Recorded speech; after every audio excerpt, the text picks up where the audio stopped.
I'm Josh. And I'm Amber. And you're listening to the Centaurify Make Break Fix. Kind of, not really a podcast, more just like the most self-indulgent reaction video where I make the video or we make a video and then we react to our own video. All right, well that doesn't sound as cool as it did when I thought of it. I think it'll be fun. Something new, something different. So this video I've been working on this 1000 Martian Toys collab where they made this vinyl toy designed after one of his characters, the Hammerhood. And when it came out, he did like a whole bunch of stuff. You remember like he had like a container, he had all the different types you could purchase, like each one was a different. Yeah, he had some like custom ones, and he had a brick wall that was cool. He had a bunch of skate deck, he had prints, he had tons of stuff. The package I wanted was like $500, and it just wasn't a good time for us to blow money. So I didn't get anything, and then a couple weeks ago I was watching his video where he like had a contest with these DIY figures, and it made me think they might still have some DIY figures, and so right then I bought this red glow-in-the-dark DIY figure because I wanted a 1000 thing, and my goal isn't really to make it my own. I kind of wanted to just make it something like 1000 would do because I like his art, and I just wanted something like an action figure style something that he would have. So, and it reminds me of 1000 whenever I kind of see it, that it just does kind of have that 1000 vibe. Spoilers, we got the final product. But I enjoyed it. I haven't ever really done any kind of like painting, and so you can see this first part right here where I painted that like kind of like light orange or light peach or almost a skin color. Like I was just sure that was going to be it, and when I got it on there I was like, no, that's not going to be it. Well, I couldn't believe just how many layers goes into painting, just if you really want it to look like you've done a good job with it. It takes a lot of layers and coats and just a bunch of different things. It's not as simple as just painting something on it.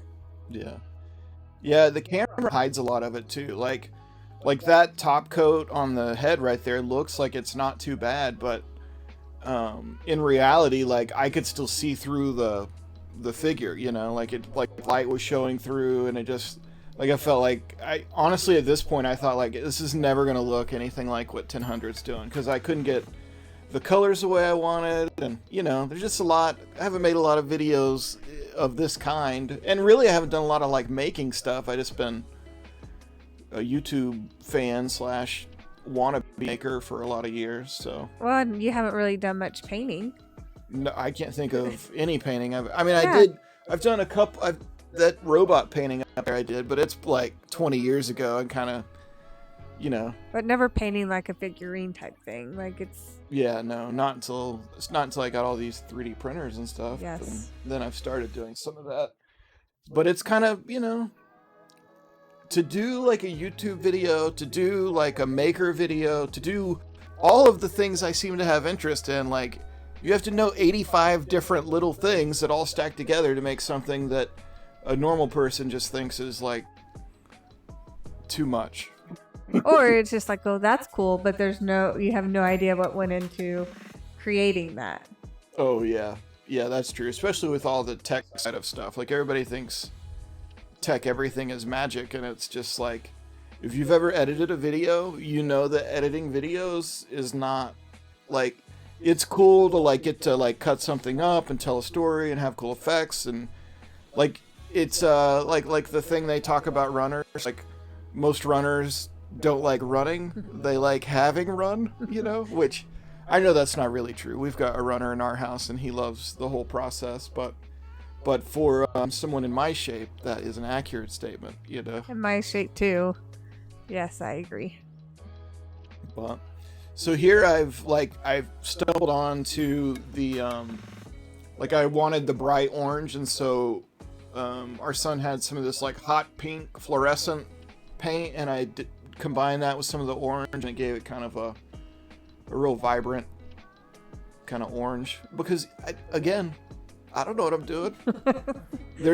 I don't know if we've passed yet or not, but there's a point in the video where like I start to mix some color and I'm so far off, I just turn the Lazy Susan around and start over with some other paint.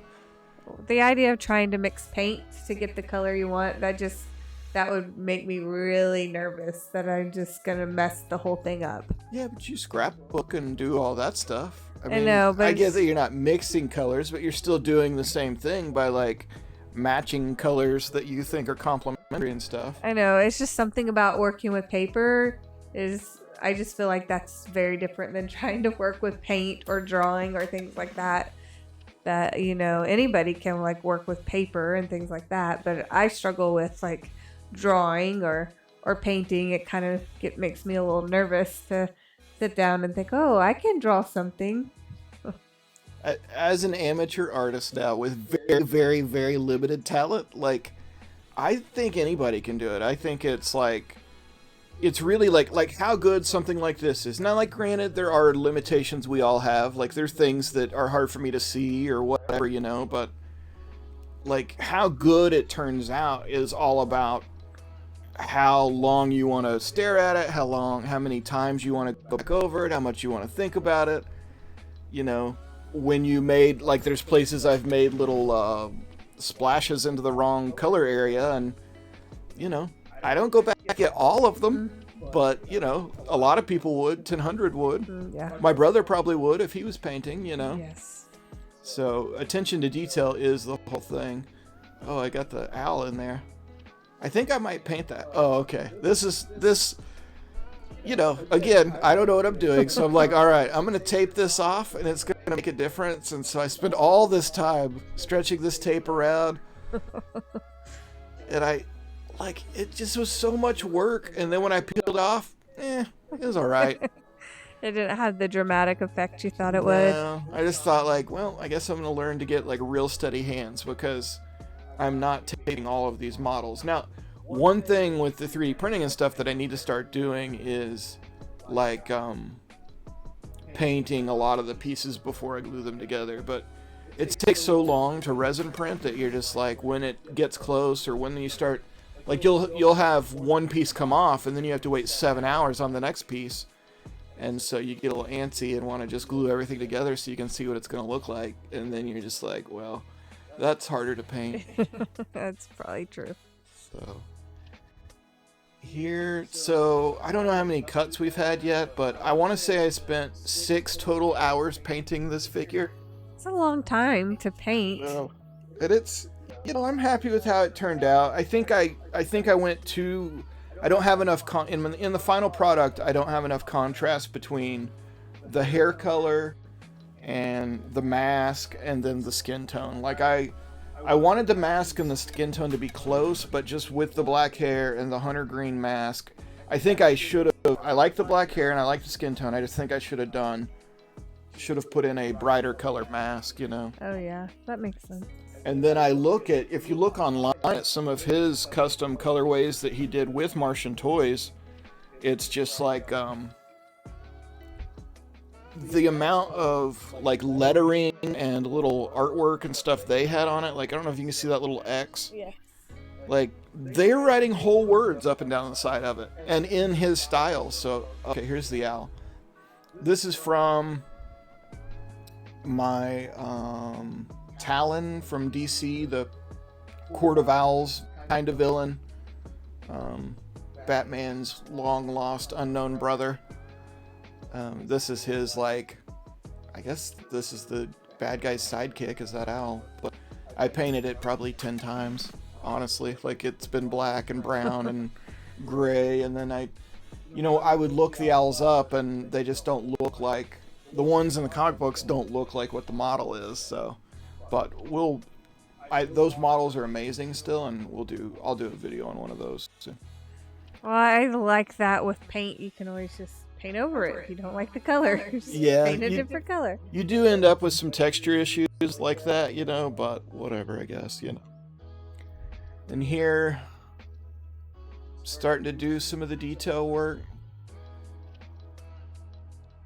But I guess we could talk about, well, first of all, 1000. We gotta give him props. Yes. Our whole family loves to watch 1000. We love to see his staff people who all seem to like being around him, and his family who's on there sometimes. It's always nice to see them. It just seems like good vibes with 1000. And he's very talented. I just, and everything he does, it has these characters feel with it. Yeah. And we've got to see him grow. Mm-hmm. And that's been exciting to see him grow, but he still stayed true to himself. I feel like with as much growth as he's made, he still is the 1000 from whenever we started watching him to where he is now. Yeah. Yeah, he is. And he has gotten better. And, that's kind of an inspiration to me because, I'm not qualified to do any of this at this point, but my hope is that a few years from now, we'll look back and watch this very video and be like, yeah, it worked out, Yeah, I hope so too. But the other thing I like about 1000 is he does I know he has a full staff now and he has editors now, but he understands editing as storytelling, which I don't have mastered, but I want to kind of learn from him and other people and make that happen, but he's a jack of all trades. He'll do carpentry, he'll build stuff, he'll paint stuff, yes. He'll do textures, he'll teach people, and he makes his own music. And he gets feedback from his fans, he'll ask them to, give him ideas or suggestions. Yeah, so you guys should check 1000 out. And just like he does his own music, the intro music I did on my iPad, I was pretty proud of that. Yes. I don't have any actual musical aptitude, but with a computer I can fake it sometimes. Here, I don't know why I'm painting the hair white. I think I'm not sure what I'm gonna. Oh no, those are the teeth on the top. Yeah. Yeah. And I can't wait for the next video when I do something kind of like this, because I did get a new camera, so I think it's gonna be our final shot in this video is my first little small video from the new camera, and you can tell I'm recording on my phone at the end, and then all of a sudden it just goes widescreen and we've got a much better picture than I started with. Well, I think it's crazy because we have our phones for everything, pictures, videos, and you think that they're really good until you see it done with an actual really good camera, and you're like, oh, okay, there's a big difference. Yeah, but they are good. I watched a movie this morning on YouTube, or a fake movie, a trailer, I guess, for someone proving the concept of a 15 Pro, and it's solid, I think it's all about understanding the other things too.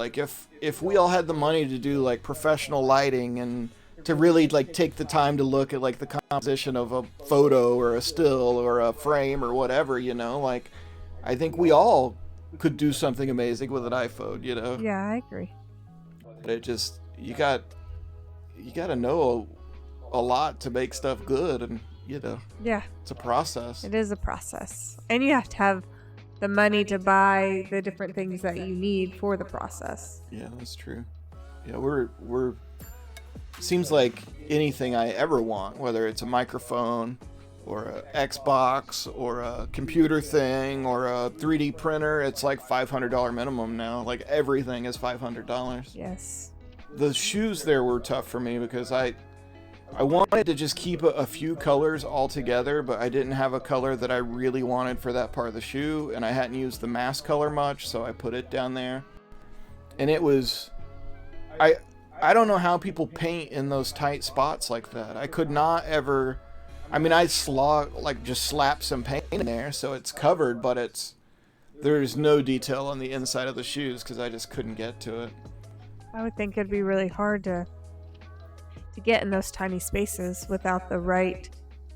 You probably need a specific kind of brush or something that would be used for those little tiny spaces. Oh, speaking of things I needed that I didn't know I needed, I use acrylic paint, which they're all like, I don't know, like water affects them. They affect each other. It seems like they sort of rehydrate and get a little gross if you're not careful. And then I remembered, like, at some point I had bought this thing of Mod Podge, which I'm pretty sure is just Elmer's glue. Probably. It looks and smells exactly like Elmer's glue. But, man, putting a layer of that on anything just makes it so much better. I got the Mod Podge matte medium, and it seals all the paint, and it makes it look like professional, even when it's like mediocre, Yeah, I guess it's that gloss and shine that you just don't have before you put it on there. And it got me to, my little lazy in there that I use as a paint palette.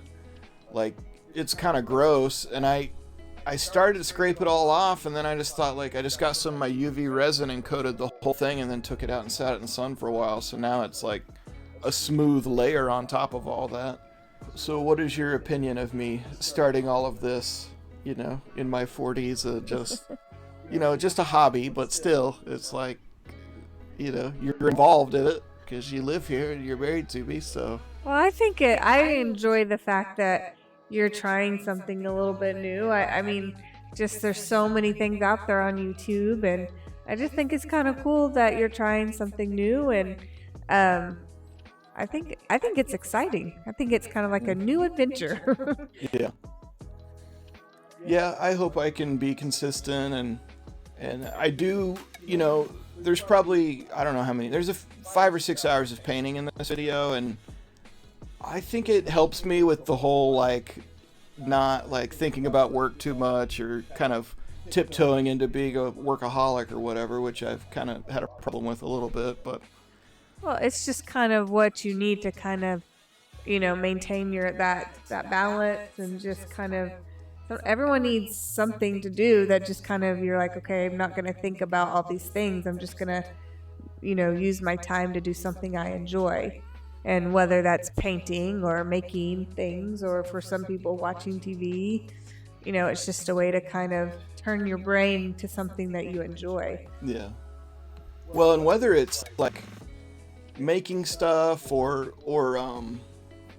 just work, just like doing yard work even, like there's something about doing something productive that like primarily benefits like you as a private person, or you as a family, or whatever, however you want to say that, where you're not just, it's not like trading money or having to, go against what you think is best or whatever, to do something. It just feels good to be productive. Well, and then you have that finished product, and it's just like, it makes you feel good that you've created something, and that, you're like, wow, I did that, and it's just kind of gives you that feeling of self-worth, and it really helps.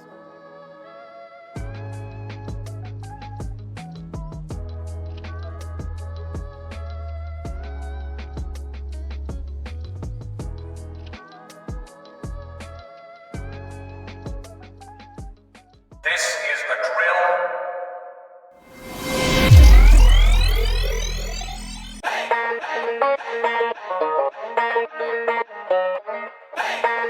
Hey!